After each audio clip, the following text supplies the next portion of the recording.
अस्सलाम वालेकुम नाज़रीन, प्रोग्राम इनसाइट में आऊं जो मेज़बान फयाज़ कुरैशी। नाज़रीन, नए माली साल यानी 2025 ऐं 26 जी जेका बजट जेका वफ़ाक़ी बजट आहे उहा पेश थी चुकी आहे ऐं 13 तारीख़ यानी कल्ह सिंध हुकूमत पंहिंजी जेका बजट लॻभॻि 34 खरब 51 अरब रुपयनि खां वधीक जेका बजट आहे उहा पेश करे चुकी आहे। पोस्ट बजट प्रेस कॉन्फ्रेंस कई आहे। वॾे वज़ीर सैयद मुराद अली शाह साहब ज़ाहिर पोस्ट बजट प्रेस कॉन्फ्रेंस में सिधो मीडिया के सवालनि जी एक्सेस हूंदी आहे ऐं वॾो वज़ीर ब्रीफली बजट जे हवाले सां ॿुधाईंदो आहे ऐं तरक़ियाती मनसूबनि तोड़े जेके वसूलियुनि जा जेके हदफ़ ऐं वसूलियुनि जे हवाले सां जेके टारगेट आहिनि उन्हनि ते हू आगाही बि ॾींदो आहे ऐं मुख़्तलिफ़ जेके तरक़ियाती मनसूबा या तनक़ीद थींदी आहे त उन्हनि सवालनि जा जवाब बि ॾींदो आहे। गुज़िरियल माली साल 2024-25 में लॻभॻि 30 खरब 56 अरब खां वधीक जेका मजमूई जेका बजट पेश कई हुई। बजट डॉक्यूमेंट आहे, ज़ाहिर क़ानूनी फॉर्मेलिटीज़ आहिनि उहे पूरी थियनि थियूं। अहिड़ी तरह सां असां वटि हिन वक़्तु गुज़िरियल 2-3 सालनि जो जेको रिकॉर्ड मौजूदु आहे जंहिंमें 2023-24 ऐं अहिड़ी तरह सां 2022-23 ऐं इन खां पोइ 2024-25 ऐं 2025-26 जे जेके बजट जे जेके ग्लांस असां जेके मौजूदु आहिनि असां इन्हनि खे फोकस रखी करे जेका मौजूदा नए साल जी जेका माली साल जी जेका सिंध बजट आहे उन ते फोकस कयो आहे। सूबनि जी जेका वसूलियूं, वफ़ाक़ी हिसो ऐं आलमी जेके फंड आहिनि यानी जेका आलमी इदारनि खां वरितल जेके फंड आहिनि जंहिंमें आलमी बैंक आहे, एशियन डेवलपमेंट बैंक आहे, अहिड़ी तरह सां मुख़्तलिफ़ जेके इदारा आहिनि जिन खां जेके मनसूबा जोड़ण जे नाले ते कर्ज़ वरिता वञनि था ऐं अवाम जी भलाई जे हवाले सां जेका हिकमत अमली जोड़ी वञे थी जंहिंमें IDA, ADB, IFAD, IBRD, OFID, Japanese government ऐं मुख़्तलिफ़ जेके हुकूमतूं आहिनि उन्हनि खां कर्ज़ जेके आहिनि उहे वरिता वञनि था। त असां पंहिंजी हिन अॼु इनसाइट जो जेको बुनियादी जेको अॼु प्रोग्राम जो जेको फोकस रखियो आहे उहे मजमूई जेके कर्ज़ जेके आलमी इदारनि खां वरिता विया आहिनि उन्हनि ते फोकस पिया था कयूं। हिन वक़्तु जेको सिंध हुकूमत मुख़्तलिफ़ जेके आलमी इदारनि खां कर्ज़ वरिता आहिनि उन्हनि जो मजमूई जेको हजम आहे उहो 13 खरब 2 अरब 44 करोड़ 80 लख ताईं पहुचे थो। हिन वक़्तु ख़ज़ाने में छा रक़म मौजूदु आहे ऐं सीड़पकारी जे हवाले सां जेका इन्वेस्टमेंट कई वञे थी या जेका सीड़प अचे थी उहा केतिरी मौजूदु आहे, इन्हनि समूरनि इशूज़ ते जेको ॻाल्हि ॿोल कंदासीं। हस्ब मामूल असांजे महिमान आहे GM खोखर साहब। GM साहब तव्हांखे प्रोग्राम में भलीकार। GM सिंध बजट 2025-26 पेश थी चुकी आहे। गुज़िरियल बजट ऐं मौजूदा बजट जो तक़ाबली जाइज़ो वठिजे। छा सम्झो था त केतिरियूं सूबाई वसूलियूं आहिनि, वफ़ाक़ी हिसो केतिरो आहे, आलमी तोड़े जेके मुख़्तलिफ़ जेके बैंकूं ऐं मुल्कनि खां जेके कर्ज़ वरितो वञे थो उन्हनि जी विचूर छा आहे। पर हिकिड़ो ओवरऑल जेकॾहिं पाण इहो जाइज़ो वठूं त वफ़ाक़ी बजट अचण खां अॻु में हिकिड़ो इकनॉमिक सर्वे बि आयो ऐं इन सां गॾोगॾु जेके गुरबत जो सर्वे जो जेको जाइज़ो वरितो वियो उन में पाकिस्तान में हूअं दावा कई हुई त महांगाई में घटिताई आई आहे, पर उनजे ॿिए पासे बरक्स जेकॾहिं ॾिसूं था त उनजो तसलसल उबतो नज़र अचे थो ऐं गुरबत में जेका वाध आहे शर 46-47% ताईं वञी पहुती आहे। इहे ज़ाहिर हिकिड़े सरकारी अंग खरनि मुमकिन आहे इन खां बि वधीक जेका गुरबत हुजे ऐं इहे इदारा जेके आहिनि उन्हनि जी साख जेको उहो हिकिड़ो टूल जेको इंटरनेशनल आहे उन रूल्स जे तहत कंदा आहिनि। त छा सम्झो था त हिन वक़्तु जेको पाण जेको 13 खरब 2 अरब 44 करोड़ 80 लख जो जेको परॾेही कर्ज़ु आहे उनजे हजम जी ॻाल्हि कयूं था त इहे हेॾो वॾो कर्ज़ु जेको रुगो सिंध हुकूमत ते पाण वफ़ाक़ ते तनक़ीद कंदा आहिनि त 76, 78, 80, 90 अरब डॉलर जो जेको कर्ज़ु थी वियो त सिंध हुकूमत ते वॾो कर्ज़ु जेको नज़र अचे थो। त इन हवाले सां छा सम्झो था त छा सूरत हाल आहे सिंध में? महिरबानी फया साहब, बिल्कुलु तव्हां दुरुस्त पिया चओ। असीं बजट माहिर त न आहियूं पर असीं कोशिशि कई आहे हिकिड़ी नंढी पंहिंजे नाज़रीन खे जेको अंग अखर ॿुधाइण जी। तव्हां बिल्कुलु दुरुस्त फरमायो त हीअ जेके 13 खरब रुपया कर्ज़ वरिता विया आहिनि ऐं पोस्ट बजट में तव्हां पाण सवाल कयो CM साहब खां त उनजो इहो ई चवणो हो त जेको असां सिंध गवर्नमेंट खे कर्ज़ आसानी सां मिली वञनि था ऐं उहे असां ख़र्च जेके कयूं था स्कीमनि खे पूरो करण जे लाइ। मुराद अली शाह जी त का हैसियत न आहे पर सिंध हुकूमत पंहिंजी साख अहिड़ी क़ाइमु कई आहे जो 2 अरब डॉलर जेकॾहिं सिंध हुकूमत जेकॾहिं वठे त उनखे मिली सघे थो। मुराद अली शाह 2 करोड़ या 2 लख घुरे शायदि खेसि न मिलनि पर सिंध हुकूमत जी साख आलमी इदारनि वटि आहे, कर्ज़ असांखे मिले थो ऐं तारीख़ जो रिकॉर्ड आहे त 1945-46 में आलमी बैंक खां जॾहिं क़ाइमु थी आहे त उन में तेज़ तरीन रफ़्तार जा जेके कर्ज़ आहिनि सिंध खे मिलनि। कर्ज़ त असांखे मिलनि था ऐं पाण मिसाल ॾींदा आहियूं त सिंध जा माण्हू जेकॾहिं कर्ज़ में नांग मिलनि त वठी सघनि था। बिल्कुलु वठी सघनि था। ईअं फया साहब हिकिड़ी रिपोर्ट आई असां वटि जेका असां हिन बजट बुक मां खई आहे। सिंध हुकूमत जे सरकारी कर्ज़नि बाबति तफ़सीली माली रिपोर्ट जेको मुदो आहे माली साल 2023, 24, 25, 2026 ताईं आहे। सिंध हुकूमत जी पॉलिसियुनि ऐं तरक़ियाती मनसूबनि जे मद में हासिलु कल कर्ज़ ऐं इन्हनि जी अदायगी ऐं इन बैलेंस जी सूरत हाल बाबति हीअ रिपोर्ट जेका असीं नाज़रीन जे अॻियां पेश कई आहे। रिपोर्ट में ॾेखारियल अंग अखर 30 जून 2026 ताईं ख़तमु थींदड़ माली साल जी आख़िर ताईं जा आहिनि, जॾहिं त जेको आहे इन्हनि जी लाइन जेके अंग अखर हिन माली साल 2023-24 जी आख़िर ताईं जा आहिनि। परॾेही फंडिंग जे ज़रिए जेको आहे मजमूई तौर ते जीअं तव्हां अर्ज़ु करे चुका आहियूं त 23 खरब जेके कर्ज़ वरितल आहिनि, जंहिंमें वर्ल्ड बैंक आहे, एशिया बैंक आहे ऐं ॿिया जेके इदारा इन में शामिल आहिनि, जेको अॻिते हली असां बिल्कुलु ज़िक्र बि कंदासीं। जी हिते इंटरप्ट कयां थो ऐं इहा बि गुर कंदुसि पंहिंजी टीम खां त हीअ जेके स्क्रोल ते जेके असांजी जेकी रिपोर्ट आहे जेका जीअं ज़िक्र करे थो मुख़्तलिफ़ बैंकुनि जो, उहो बि ॾेखारीनि ताकी इहो विचूर नाज़रीन ॾिसंदा रहनि। जी इहे परॾेही फंडनि जे ज़रिए हासिलु कयल कर्ज़नि मां जेको इंटरनेशनल डेवलपमेंट एसोसिएशन जो हिकिड़ो ज़िक्र थियल आहे, जेको जुलाई 2025 ते बैलेंस जेको ॾेखारियल आहे उहो 8 खरब 41 अरब 95 करोड़ 10 लख रुपया आहे, जंहिंजी माली साल 2025-26 दौरान थियल अदायगी दौरान जेको 24 अरब 35 करोड़ 40 लख रुपया जेका अदायगी कई वई आहे। इन्हीअ माली साल दौरान हासिलु कयल नवां कर्ज़ जेको आहे 1 खरब 46 अरब 26 करोड़ 90 लख रुपया जेके वरिता विया आहिनि। अहिड़ी तरह 30 जून 2026 ते मुतवक़ा बैलेंस जेको आहे 8 खरब 47 अरब 41 करोड़ 50 लख रुपया वञी बचे थो। फैसा बि हीअ सिर्फ़ु हिकिड़ी जंहिंजी मां ॻाल्हि कयां इंटरनेशनल डेवलपमेंट एसोसिएशन खां जेको कर्ज़ु आहे उन जी सूरत में आहे। ऐं ॿी अगरि एशियन डेवलपमेंट बैंक जेका आहे उन खां वरितल कर्ज़नि जो शुरूआती जेको बैलेंस आहे 2 खरब 60 करोड़ 44 करोड़ 20 लख रुपयनि जो कर्ज़ जी जेको हुयो मौजूदु हुयो ऐं कर्ज़ जी अदायगी तौर ते 14 खरब 83 करोड़ रुपया वापसि कया विया। ऐं जॾहिं त हिन वक़्तु जेको ताज़ो कर्ज़ु वरितो वियो आहे उहो 1 खरब 5 अरब 17 करोड़ रुपया आहे। नओं कर्ज़ जो जेको इहो वरितो वियो। अहिड़ी तरह जेको हिन टाइम जेको आख़िरी बैलेंस आहे उहो 2 खरब 85 अरब 42 करोड़ 40 लख रुपयो इहो वञी बचे थो। 72 करोड़ 40 लख। जी हा, हीअ एशियन डेवलपमेंट बैंक खां जेको कर्ज़ु वरितो वियो आहे। माना आलमी बैंक, एशियन डेवलपमेंट बैंक ऐं IBRD ऐं अहिड़ी तरह सां जापानी सरकार इन्हनि खां। जी मां अॻिते अगरि ज़िक्र कंदो हलियां त IBRD हिकिड़ी आहे कंपनी जो वाज़े तौर ते इन बुक में नालो न आहे, तो इन जे करे असीं पाण मुंझियल आहियूं। इन खां जेको वरितल कर्ज़ जो बैलेंस आहे उहो 71 अरब 89 करोड़ 10 लख जेके रुपया आहे उहो आहे ऐं जंहिंमां 2 अरब 8 करोड़ 40 लख जी अदायगी कई वई। वधीक जेको आहे 63 अरब 95 करोड़ 80 लख रुपया नओं कर्ज़ु वरितो वियो। नतीजे तौर ते 89 अरब 59 करोड़ जेके आहिनि बैलेंस 70 लख बैलेंस वञी हिन टाइम उहो बैलेंस रहियो आहे। सही। अच्छा, जापानी सरकार खां बि जाइका जे नाले सां पाण ॿुधंदा हुआसीं, उन खां बि कर्ज़। जी हिननि में बिल्कुलु ज़िक्र थियल आहे। जापानी सरकार खां वरितल कर्ज़ु 9 अरब 56 करोड़ 20 लख जेको बैलेंस हुयो, जंहिंमां जेको 76 करोड़ 20 लख रुपयनि जी अदायगी कई वई। अहिड़ी तरह जेको 10 अरब 86 करोड़ 80 लख रुपया नओं कर्ज़ु वरितो वियो। हिन टाइम जेको बैलेंस आहे उनजो ख़ासि अदद ॾेखारियल न आहे, छो त फाइनेंस डिपार्टमेंट सिंध गवर्नमेंट जा फयाज़ जतई हिन सेक्रेटरी उन कॉपी में इहो मुतवक़े तौर ते ॼाणायो आहे त हिन जो ख़ासि अदद ॾेखारियल आहे, यानी कि अदद या loan receive during the financial year 25-26 में इन जो ज़िक्र न आहे। बि बिल्कुलु फैज़ साहब, जेकॾहिं अॻिते हलूं पिया त बजट बुक में जेके आहिनि बेनामी ॿिया परॾेही कर्ज़ ॾींदड़ इदारनि खां वरितल कर्ज़नि जो जेको ज़िक्र कयो वियो आहे। बेनामी मतिलबु माना आलमी इदारा बेनामी थी सघंदा या आलमी इदारनि खां अलावा बि ही कर्ज़ वठे थी सिंध गवर्नमेंट, जंहिंमें नंढा बैंकूं आहिनि वग़ैरह, ॿिया नंढा माण्हू आहिनि, वापारी आहिनि, उन्हनि खां वठंदा आहिनि, पर उन्हनि जेको नालो वग़ैरह न आहे ॾिनल। अफ़सोस सां नाला त ॾियणु घुरिजनि।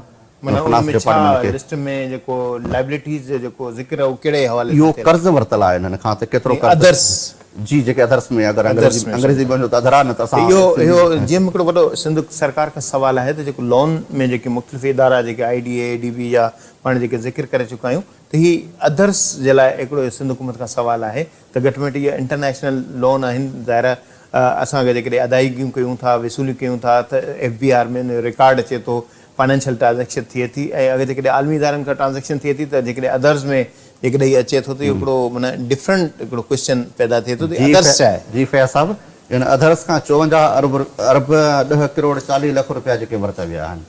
अच्छा। ऐं अहिड़ी तरह अदायगी जेका आहे 39 करोड़ 20 लख रुपयनि जी ॾेखारियल आहे, जॾहिं त वधीक जेको कर्ज़ु वरितो वियो उनजो मजमूई तौर ते 42 अरब 41 करोड़ 90 लख रुपया आहे।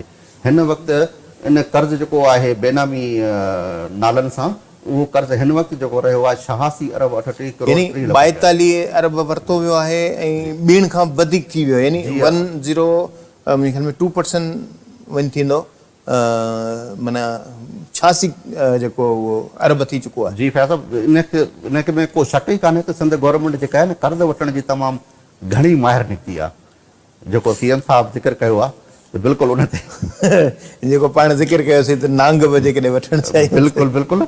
त अहिड़ी तरह जेको इहो बैलेंस वञी रहियो आहे 86 अरब, ॾिसो न केतिरो 50% इहो कर्ज़ु तव्हां अगरि कर्ज़ु वठो था त घटि में घटि उनजी अदायगी त कयो। अदायगी कई वई 39 करोड़ रुपया ऐं वधीक वरी जेको कर्ज़ु वरितो वियो 42 42 अरब वरितो वियो, जेको 86 अरब थी चुको आहे, हिन टाइम ते 86 अरब ते वञी पहुतो आहे। यानी 100% खां अबोव जेको इहो कर्ज़ु मथे थी चुको ऐं फैज़ साहब ॿिनि इदारनि खां आहे। हिन में ज़िक्र आहे न public debit liabilities of government, नाज़रीन ही बि इहो जेको असां ज़िक्र कयूं था जंहिंमें IDA, ADB, IFAD, IBRD, OFID, others, Japanese and सॼो ही डिटेल जेको आहे हिन में इहो लिखियलु आहे। इहो माना ही त हिकिड़ो नओं इंकिशाफ़त अदर्स में बिल्कुलु अदर्स में, ऐं इहो अदर्स अञा वधे थो। ॿिनि इदारनि खां वरितल कर्ज़नि जो जेको बैलेंस आहे 23 करोड़ 30 लख रुपया आहे, जंहिंजी अदायगी तौर ते 4 करोड़ 80 लख रुपया जेके आहिनि उहे अदा कया विया आहिनि। इन जी भेट में 1 अरब 50 करोड़ नओं कर्ज़ु वरितो वियो। हैरत जहिड़ी ॻाल्हि आहे, इन वक़्तु मजमूई तौर ते उहो बैलेंस जेको आहे 23 करोड़ 60 लख रुपया ॾेखारियल आहे। अहिड़ी तरह परॾेही कर्ज़नि जी जेका आहे कुल जेको बैलेंस असां ज़िक्र करे विया आहियूं 30 जून 2026 ताईं 12 खरब 13 खरब आहे। 13 खरब 90 करोड़ 22 करोड़ 30 लख रुपया जेको थिए थो। अच्छा, इन जो मजमूई तौर माना जून 26 ताईं 13 खरब 2 अरब 44 करोड़ 80 लख जेको पाण ज़िक्र कयो, उहो हिन वक़्तु हिन पोज़ीशन में आहे जो 30 जून 2026 ताईं जेको उन फिगर्स जेके बजट में क्लोजिंग इन में मौजूदु आहिनि। हाणे हिन खां वधीक जेको सिलसिलो हलंदो त उहो कर्ज़ु केतिरो अचे थो त उहा वरी ईंदड़ बजट में ई ॾेखारिया वेंदा, छो त सिंध गवर्नमेंट जेसिताईं ज़ाहिर कोन कंदी आहे त असां केतिरो कर्ज़ु किथां वठूं। छो त ऐं वधीक जेको घर जी स्कीम आहे मुंहिंजे ख्याल में पीपल्स हाउसिंग 21 लख घर आहिनि पीपल्स हाउसिंग स्कीम, उन्हनि मां 3.5 लख घर जेके आहिनि उहे तामीर थी चुका आहिनि। 4 लख सेम साहब जेके मुकमल थिया आहिनि ऐं 8 लख जेको छित ताईं पहुची वियो आहे घरनि जो कमु। इहो सिलसिलो मुंहिंजे तेज़ थी चुको आहे। हिन टाइम ते जेको आहे माण्हुनि खे अदायगी थिए पई। सिंध हुकूमत हिन हवाले सां ॾाढी जिम तारीफ़ थी करे। अॼु सीएम साहब खां इहो मुंहिंजो सुवालु हुयो त बजट में बलोचिस्तान ऐं ख़ैबर पख्तूनख्वा में घर ठाहिण जे हवाले सां सिंध हुकूमत घर ठाहे पई ऐं रहीम यार ख़ान ऐं पंजाब जो ॿियो शहर आहे उन में SIUT ठहे पियो। त सीएम साहब जो चवणो त सिंध हुकूमत जी हिकिड़ी सुठी कारकर्दगी आहे जंहिंखे आलमी सतह ते साराहियो वियो आहे ऐं वफ़ाक़ी हुकूमत खां पीपल्स पार्टी जा जेके MNAs आहिनि उन्हनि मुतालबो कयो त पंजाब KP ऐं बलोचिस्तान में इहे स्कीमूं जेके सिंध हुकूमत ठाहे ऐं आलमी तौर ते सपोर्ट मिली आहे त सिंध हुकूमत में इन में जेको अॻुभराइब करे ऐं उहे उनखे तजुर्बो उहे कमु कनि। नाज़रीन, इन हवाले सां सीएम साहब इहा वज़ाहत कई हुई त 9 अरब रुपया जेके वफ़ाक़ी हुकूमत मुंतक़िल कया आहिनि उहे सिंध जा जेके पैसा आहिनि उहे इस्तेमालु न पिया कया वञनि। ईअं फयाज़ साहब हिकिड़ो ॿियो पासो बि त आहे न, ॾिसो 21 लख तव्हां घर ठाहिण जो ऐलान कयो आहे 2022 बोर्ड जो मुतासिर थिया आहिनि। हिन में 3 साल थी चुका आहिनि। उहे घरनि जी तादादु तव्हां ॾिसो 21 लख मां 4 लख अगरि तव्हां घर तयारु कया आहिनि, पर तव्हांजो पंहिंजो घर ड्रथल हुजे, तव्हां पाड़ेसरी वारनि वटि वञो, तव्हांजो उनजा घर तामीर करायो। इहा पीपल्स हाउसिंग वारे हिन सवाल ते मोटी था अचूं। ब्रेक जो वक़्तु थी वियो आहे। वक़्तु एॾो ज़ालिम जल्दी थो गुज़री वञे जो ॻाल्हि मुकमल नथी थिए। नाज़रीन, इनसाइट में ब्रेक जो वक़्तु ब्रेक वठी वरी ॿाहिरि मोटी था अचूं ऐं पीपल्स हाउसिंग खां वरी शुरूआति था कयूं। जहिड़ी तरह सां GM चयो त पंहिंजो घर ठहे त कोशिशि कबी त मिंटनि में तयारु थिए, पर माण्हुनि जा घर ठहिण में साल लॻनि था। 22 जी बोर्ड ऐं 25 जी बजट आहे। 3 सालनि जो विथी जो फ़ासिलो आहे। वठूं था शार्ट ब्रेक।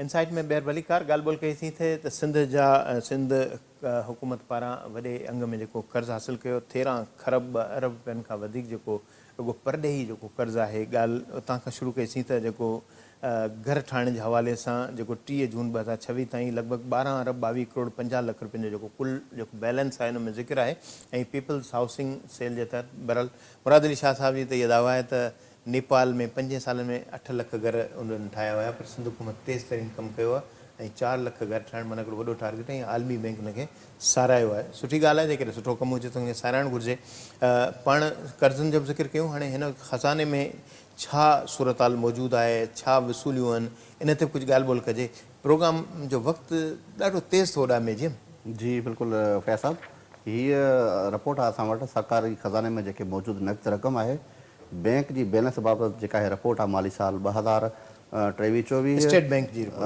न पंहिंजी ही बजट रिपोर्ट जेका उन में ज़िक्र थियल आहे सही 23-24 24-25 नज़र थियल ऐं 24-25 20-25 जे लाइ तख़मीनो आहे रक़म जो असां लखे रुपयनि में उन में रिपोर्ट में कयो वियो आहे क़ौमी हुकूमत जे क़ौमी खज़ाने में मौजूदु नक़द रक़म ऐं मुख़्तलिफ़ अकाउंट में जमा थियल बैंक बैलेंस जो जाइज़ो जेको आहे उन में शामिल आहे रिपोर्ट जेका तयारु थियल आहे मुख़्तलिफ़ माली सालनि लाइ जी मुख़्तलिफ़ माली सालनि लाइ जेका तख़मीन ते ॿधल आहे जेको स्टेट बैंक ऑफ पाकिस्तान वटि मौजूदु रक़म जेका बैलेंस आहे उन्हनि जी मजमूई तौर ते सरकारी खज़ाने में मौजूदु नॉन फूड यानी कि गैर खुराक लाइ मख़सूस रक़म जेका सिविल ख़र्चनि लाइ रखियलु आहे उन्हनि जो साल 2023-24 जे अकाउंट में हिन टाइम ते लॻभॻि फैज़ साहब ही 22 खरब 41 अरब रुपया उन में मौजूदु आहिनि अच्छा मौजूदु हुया साल 2025 जेका आहे 24-25 में आहे नज़रसानी थियल जेका आहे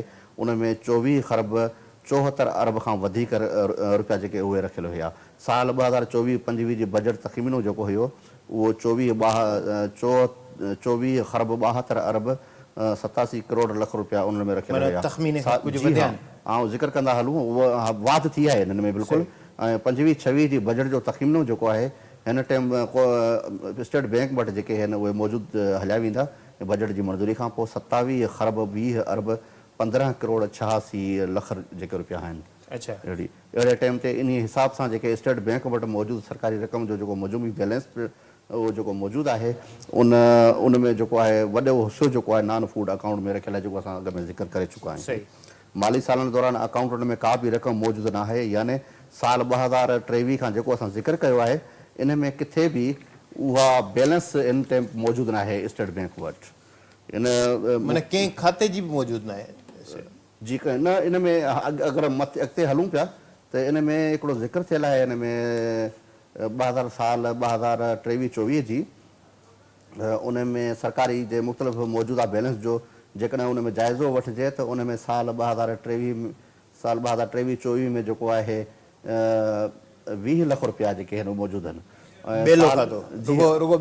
ॿेले खाते जे हवाले सां आहे ऐं उन में वाज़े तौर ते थियल आहे त कंहिं बि डिपार्टमेंट जी उन में स्टेट बैंक जेका बैंक में रक़म जो मौजूदु आहे उहा ज़ीरो आहे सिर्फ़ु ॿेले खाते जे हवाले सां जेको उन में ज़िक्र कयो वियो आहे पोइ उन जी आहे जेका साल जेका मां तव्हांखे ज़िक्र कयां पियो 23-24 में 2 करोड़ रुपया आहे अच्छा जी हाँ 20 लख रुपया आहे ऐं साल 2024-25 में नज़रसानी थियल जेका आहे उहो 2 करोड़ 33 लख रुपया आहे साल 2024-25 में बजट में जेको आहे उहे 11 लख रुपया आहे साल 25-26 जी बजट जो तख़मीनो जेको हिन टाइम आहे 12 लख रुपया जेका उहा स्टेट बैंक में रहिजी वियल जेका आहे इहे सिर्फ़ु इन में ॿिए खाते जी रक़म पेश कई वई आहे छो त ॿिनि खातनि में का बि रक़म मौजूदु न आहे खाता ख़ाली आहिनि जी सो इन हवाले सां अगरि वधीक कंदासीं त मजमूई जेका रक़म जो बैलेंस जो रेशो आहे पहिरियों पाण ज़िक्र कयो आहे हा त उन हुकूमत वटि मौजूदु मजमूई नक़द जेका आहे ऐं बैंक बैलेंस जो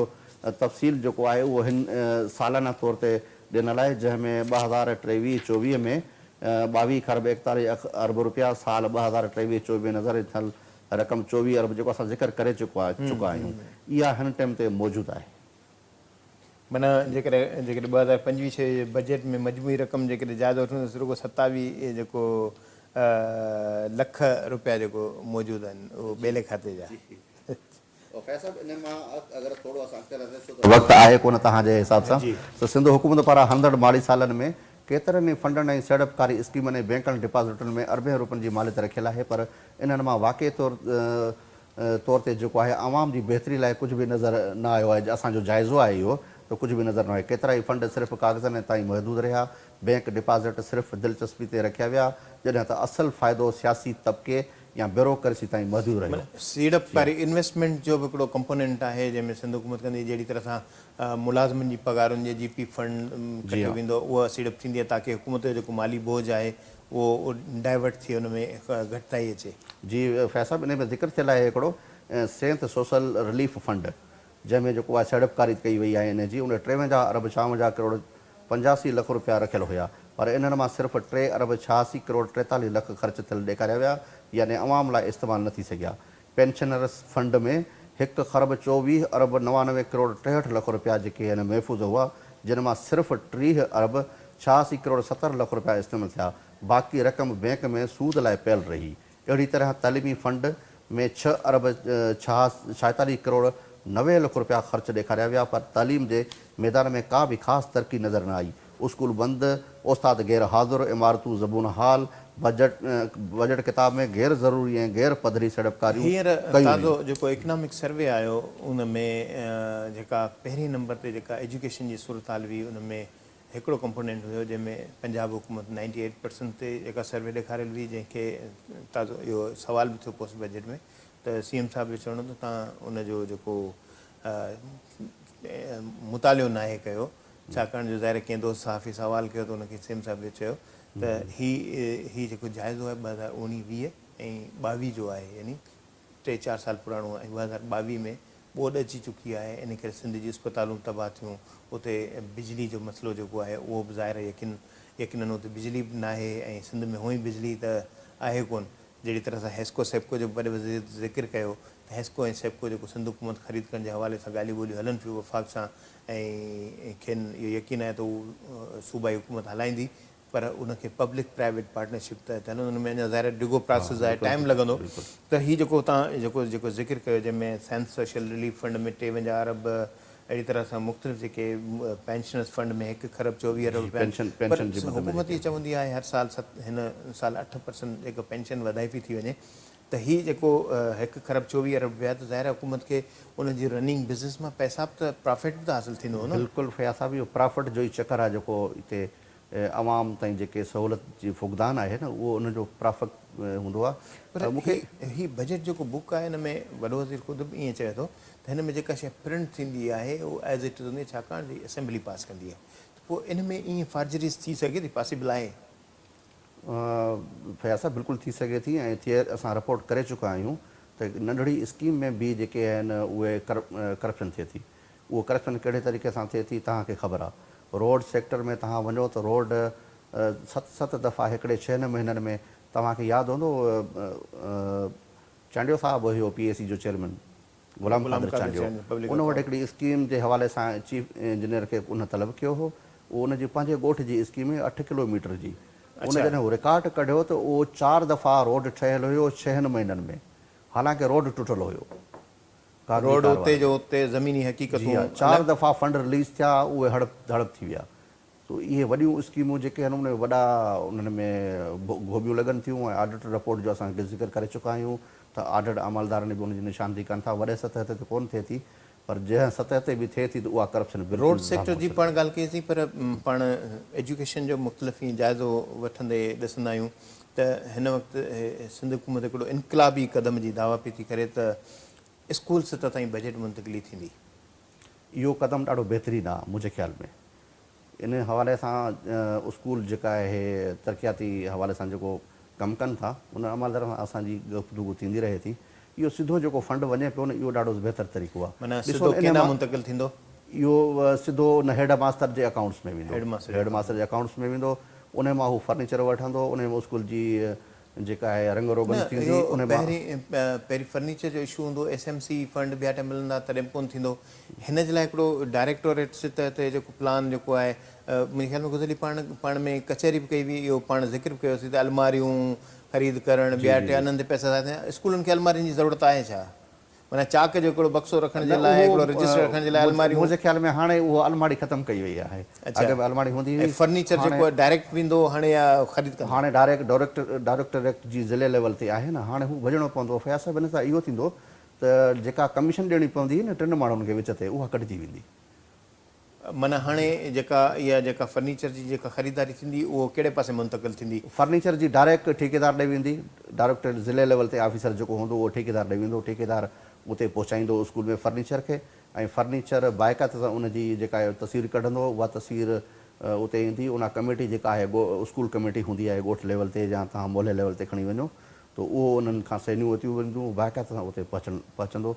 जेको काफ़ी सालनि खां फर्नीचर उहो जेको गाइब थी माना ईअं चइजे त सरदार शाह इन हवाले सां कुझु बहितर क़दम खयो, बहितर क़दम, पर अमल दरआमद जी ॻाल्हि आहे। पर जीअं थाणे सतह ते शिकायतूं थींदियूं हुयूं त पुलिस जो SHO या इन्वेस्टिगेशन ऑफिसर जॾहिं जांच ते वञनि था त उन्हनि वटि डीज़ल जा पैसा कोन हूंदा आहिनि। उहो प्रपोज़ल इहो ठाहियो वियो त SHO खे सिधा पैसा मुंतक़िल कंदासीं, फ़रियादी जेको पैसा न भरींदो। त स्कूल ऐं पुलिस स्टेशन में फ़र्क़ु कामयाबु वेंदो न। पुलिस में त ॾिसो न, उहो हथियारबंद फोर्स आहे। हथियार जे ज़ोर ते हूअ डबल बि खणी सघनि था। उहो हिकिड़ो ॿियो आहे, उहो माहिर ॿुधाए सघनि था त हाणे इन्हनि खे फंड कहिड़े नमूने सां ॾिनो वञे। जेकॾहिं उस्ताद जेके ॻोठनि जूं पाण ॻाल्हि कयूं था, जेकॾहिं कंहिं ॻोठ में स्कूल आहे, उस्ताद बि त हथियार खणी सघे थो। हा, इहा आहे, पर कमेटी मौजूदु आहे। ॾिसो न, क़बाइली तकरार कुझु ज़िलनि में मौजूदु आहिनि, माण्हू मारिया वञनि था, उते फर्नीचर पहुचण या मसइला हल थी सघंदा। फयाज़ साहिब, मथे सतह ते जेका करप्शन थिए थी न, सुठी हेठियां सतह ते न आहे, हे मथे सतह ते आहे। तव्हांजो जेकॾहिं लीडर आहे न, उहो तव्हांखे तव्हांजे सख़्ती सां तव्हां ते अमल दरामद कराए थो न, तव्हां करप्शन न कंदो। घटि में घटि असांजी क़ौम जी हैसियत में असांखे सोचणु खपे त घटि में स्कूल जी जेका फंडिंग थिए थी या फर्नीचर या ॿिया मसइला थियनि त उन में त घटि में करप्शन न कयनि। इहो सम्झो था इहो कहिड़े खाते खे मुंतक़िल थींदो फर्नीचर ठाहिण जे हवाले सां कमु? इहो ठेकेदार निज़ाम खातो थी सही में ई आहे। एजुकेशन वर्क्स हूंदो, इन्हनि जो हूंदो आहे, पंहिंजो अलॻि डिपार्टमेंट आहे। उहो उन्हनि कमु करे थो पियो ऐं इनशाला उनजो रिपोर्ट 2-3 बि थी वियो न, अञा उहो सिलसिलो जारी आहे हिननि जो। फाइनलाइज़ उनखे न कयो वियो आहे, पर इन्हनि जो प्रोग्राम आहे सरदार शाह साहिब तो इन खणी वञिजे ऐं तमामु बहितरीनु अमल आहे। अगरि हिनखे साराइणु घुरिजे जेकॾहिं इहो सुठो कमु। अच्छा, जीअं बाक़ी हाणे कुझु मिंट रहिया आहिनि, पाण मुख़्तलिफ़ कंपोनेंट ते ज़िक्र कयो। हूअं त ज़ाहिर जेकॾहिं पाण बजट बुक ते जेकॾहिं वेही हिकिड़ो डिबेट कयूं त घटि में घटि पाण खे हिकिड़ो ॾींहुं पूरो खपे जेको भई पाण बहस कयूं। पाण शॉर्ट में बेनामी कर्ज़नि जो पाण ज़िक्र कयो। थर पार्कर में बिजली बि ठहे थी, उते उन मां ज़ाहिर हाणे अरबें रुपयनि जी इन्वेस्टमेंट आहे त अरबें रुपयनि जी इनकम थियणु खपे। 23-2350 मेगावाट जो हिकिड़ो यूनिट आहे ऐं हाणे 6,600 उन ताईं जेको वुसत थिए पई मेगावाट। 3.5 त हले पियो, 3.5 ॿिनि जो आहे, हा न, ॿिनि जो आहे, 6.5 ताईं थींदो। हाणे ज़ाहिर वधंदो त इहा बि अरबों रुपयनि जी आमदनी आहे। बिजली मद में पाण गुज़िरियल PSC जे इजलासनि जे हवाले सां ज़िक्र कयो त तवानाई खाते में, मूं अॼु नासिर शाह साहिब हिन हवाले सां ज़िक्र कयो त तव्हांजे खाते में जेके अदायगियूं थियनि थियूं त बेनामी मीटर, माना अॻे बेनामी जेको अकाउंट ॿुधासीं, हाणे बेनामी मीटरनि जी बि जेका अदायगी थिए थी त ॿुधाई त मूं रोके छॾियो आहे। त इहो जेका जेको थर जी बिजली या जेको नूरियाबाद मां जेका बिजली हासिलु थिए थी या विंड पावर मां जेका विंड पावर मां थिए थी, उनजो कंपोनेंट ज़ाहिर हू त मथे मुंतक़िली थींदी। पर सिंध जा जेके शोबा आहिनि, पब्लिक प्राइवेट पार्टनरशिप जे हथ ते या जहिड़ी तरह सां मीरपुर ख़ासि रोड हाणे शाराए भुट्टो ठहे थी, त उहो ज़ाहिर पब्लिक प्राइवेट पार्टनरशिप जो कंपोनेंट उनजो ज़िक्र नथो थिए। त उन मां आमदनी केतिरी थिए थी उहो उन में शामिलु आहे बजट में? न, आमदनी जो को ज़िक्र न आहे। ऐं थरकोल मां जेका बिजली वञे थी, फयाज़ साहिब तव्हां सभिनी खे ख़बर आहे, उहा सिधो नेशनल जेको आहे पावर कंपनियुनि वटि वञे थी ऐं उहा पंजाब इस्तेमालु थिए। फैसलाबाद वग़ैरह हिननि जा कारखाना ऐं तव्हांजो इस्लाम कोट नंगर पार्कर तव्हांजो उहो मरहूम आहे। उन खां तमामु उनखे ऊंधाई जो शिकार आहे। हालांकि सिंध गवर्नमेंट ऐलान करे चुकी आहे त 300-400 यूनिट ताईं उन्हनि खे फ्री जेके 100 यूनिट काफ़ी साल पर अमल दरामद उन ते नथो थिए। अॼुकल्ह हिकिड़ो बल्ब ऐं हिकिड़ो पंखो हलाइण ते 150 यूनिट थी था वञनि, त ज़ाहिर 2-4 माण्हुनि जी फैमिली हूंदी त उनखे 2 पंखा आहे। सिंध गवर्नमेंट खे इन ते बि नज़र ख़ैर एप्रिशिएट करणु खपे। सुठी ॻाल्हि आहे जेकॾहिं माण्हुनि खे जेकॾहिं मुफ़्त में बिजली मिले थी, सिंध हुकूमत ऊंधाई जे वर चढ़ियल माण्हुनि खे रोशनी ॾिए थी। अच्छा, हाणे आख़िरी हिकिड़ो मिंट रहिजी वियो आहे। कुझु तजवीज़ कंदो त छा थियणु खपे, कहिड़ियूं ख़ामियूं जेके आहिनि उहे फाइनेंस डिपार्टमेंट कयूं हूंदियूं तजवीज़ कयूं हूंदियूं त बजट में जेके लूप्स जेके उन्हनि खे कवर कजे जहिड़ी रीति पाण कर्ज़ ख़ज़ाने में मौजूदु रक़म सीड़पकारी जो ज़िक्र कयो त उन में कहिड़ियूं ख़ामियूं नज़र आयूं आहिनि जेके इन्हनि फार्जरीज़ खे रोकण में नाकाम थी वञनि। फया साहिब इन्हनि में बिल्कुलु जेका आहे वॾी कोताही आहे हिकु त गुड गवर्नेंस जी अगरि मां चवंदुसि त उन खां पोइ जेका आहे चेक एंड बैलेंस जी तमामु वॾी कोताही आहे हिननि में।